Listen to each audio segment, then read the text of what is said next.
Nešto čudno se desilo te večeri. Bina je blještala, reflektori su pucali po publici, a atmosfera je bila kao u filmu. Jala i buba, dupla doza adrenalina, svetla i dima. Ali ono što se dešavalo iza Bine, to je priča koju niko nije hteo da otvori. Neki će reći, to je samo teorija. Drugi tvrdemo, bio sam tamo, video sam sve. Ali jedno je sigurno, nešto je bilo čudno u vazduhu.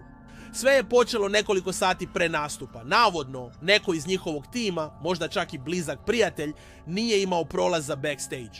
Šta to znači? Znači da je neko iznutra, neko ko ih zna, bio sklonjen. Zašto? Niko ne zna. Jedan anonimni tehničar tvrdi da je video kako jedan od organizatora izlazi iz backstage-a sav uznemiren. Držao je telefon, tresle su mu se ruke i stalno je ponavljao: ne može sad, ne sad. A ono što se desilo 20 minuta pre nastupa, to je pravi šok. Navodno, jedan crni SUV sa zatamljenim staklima parkirao se iza Bine. Iz njega su izašla dva muškarca. Niko ih nije prepoznao. Nosili su crne kačkete, garderoba kao obezbeđenje, ali ih niko iz produkcije nije angažovao. A kada su ih pitali šta rade tamo, samo su rekli: pozvani smo.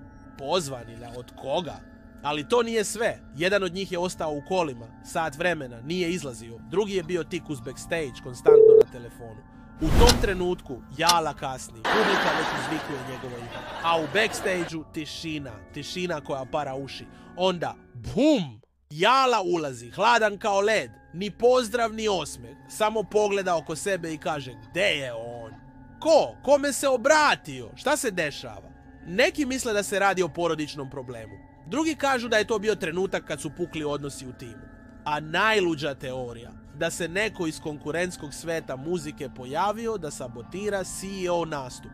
Ne zna se šta je istina. Ali nakon tog koncerta, troje članova tima više nikad nisu viđeni uz njih. Nema ih ni na slikama, ni u storijima, ni u tagovima.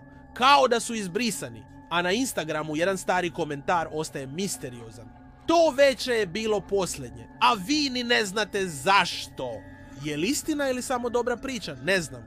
Ali jedno je sigurno, neko zna šta se stvarno desilo u backstage-u kod Jale. I to neće da ispriča.